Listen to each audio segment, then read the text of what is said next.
right, ladies and gentlemen, welcome back to the Real Music Observer. This is Dave observing real music in real time for real people just like you right there and me right here. So the Eagles are back playing concerts. The other night they were over in Greensboro, North Carolina performing, and I was on YouTube analyzing footage from the concert. Thank you for those of you who took video from that concert event. I liked some of what I saw, but then stepping up to the microphone to sing Take It to the Limit was the incredible Vince Gil. Now look, I think Vince Gil is a fine musician.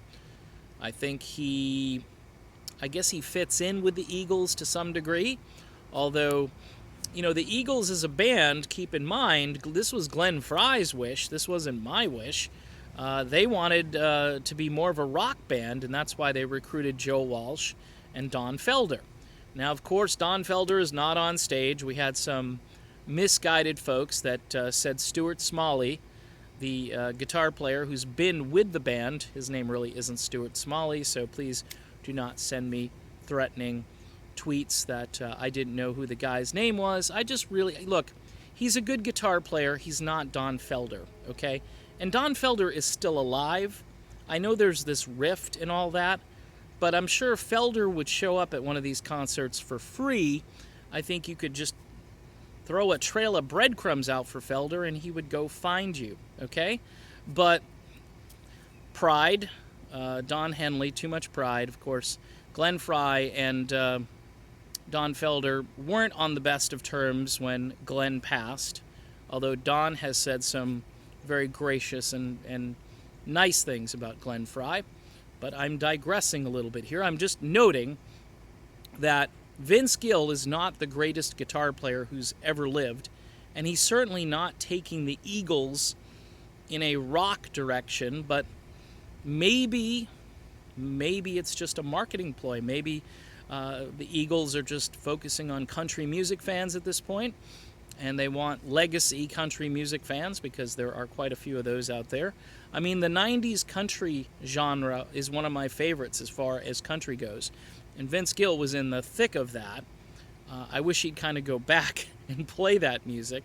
I don't think anybody should be performing Take It to the Limit except for Randy Meisner. Now, Randy Meisner is not in the best of health. I've seen pictures of him. Saw a video of Rusty Young playing a song for him from his new album, and Randy did not look so well, okay? He looks very old, very frail. I don't think he's going to be singing Take It to the Limit. But here's the kicker. If Randy could get through the song, even if he didn't sing all those crazy high notes he was famous for, I'd still rather see him up there than Vince Gill. And here's my logic. Vince Gill isn't singing any of the crazy high notes that Randy used to sing.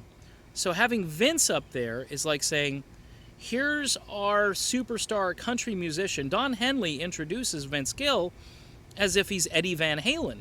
I mean, he says, oh, this is the greatest guitar player and blah, blah, blah. And I'm sitting there going, again, you've got Joe Walsh up there and you've got your buddy Stewart up there, and you should have Felder up there. So Vince Gill is a different kind of guitar player, okay? And I'm not saying he's not a good guitar player, but I guess rock fans look at this differently.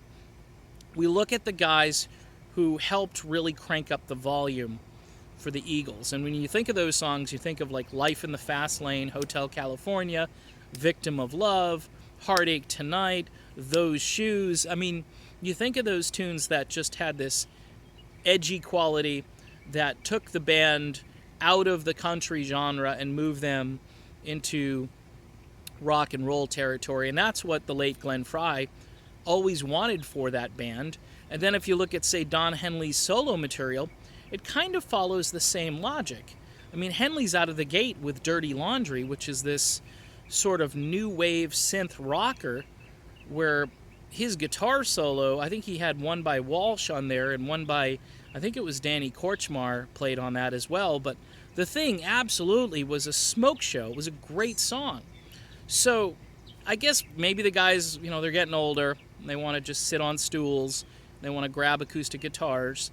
The point of this video, though, is that the Eagles really should retire the song Take It to the Limit. Maybe play it one more time. Maybe have somebody who gets up there to sound like Randy sing it, if Randy's not going to sing it, or bring Randy on stage. Say, hey, we'd like to invite you up. We'd like to see if you can get through some of this. And if you can't sing all of it, it doesn't matter, because Vince can sing the rest of it, because he's not going to try to stretch vocally to hit any high notes. Or you could find somebody a la Deacon Fry. Of course, Deacon is up there, and that was the best thing the Eagles did throughout this entire thing, was to bring Deacon Fry in. So I give them points for Deacon, but I take away points for Vince Gill. And where's Don Felder again? But that's a whole other video, and I've done those videos already, so I'm probably not going to cover that anymore. I would just say retire the song. Retire the song. Sing it one more time, as the song actually says, one more time, right? Just one more time, and then that's it. It's Randy's song.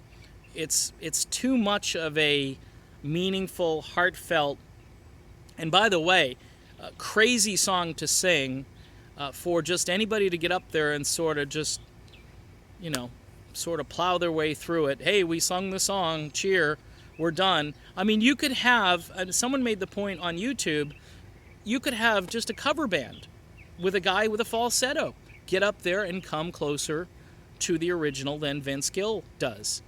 And the Eagles in the old days were such perfectionists, both on the road and in the studio, that I kind of scratch my head to think that Don Henley's just going to say, hey, go ahead and sing it. See, Deacon Fry does kind of sound like his dad at times. Vince Gill does not sound like Randy Meisner. And finally, I've made this point before, you've got two guys in the band now that sound like Timothy B. Schmidt. I don't remember Tim Schmidt ever singing, and he's the guy who replaced Randy, but I don't remember Tim Schmidt singing Take It to the Limit. Maybe he did. I've never heard a recording of Tim Schmidt singing that song. And Vince Gill and Tim Schmidt kind of have the same sort of voice. So, it's frustrating. As a music guy, I sit here and go, okay, you got all of these guys you got two guys now that sound the same. Tim Schmidt can sing his songs. He can sing, if you want to have him sing, look, I'd rather hear Tim Schmidt sing Take It to the Limit, because at least Tim's been in the band for a long time, and he was supposed to replace Randy Meisner, if you remember. That whole Poco thing I talked about, which most everybody already knows about. But that's the video. Retire the song, guys. Retire it. Put it to bed. Don't have Vince Gill sing it. Vince Gill can sing harmony. He can sing background. Give him one or two songs to sing during the show. But please, oh please, retire Take It to the Limit. It's kind of like sacred ground. Okay, it's just don't do it. Don't do the song. People will understand. You could play the instrumental version of it and put Randy Meisner's picture up on the screen, and I think you might get a stronger reaction than having Vince Gill sing it. But then again, everybody's there now just to see a concert, and you can go to your local pub and hear the same thing, gang. Talk to you later.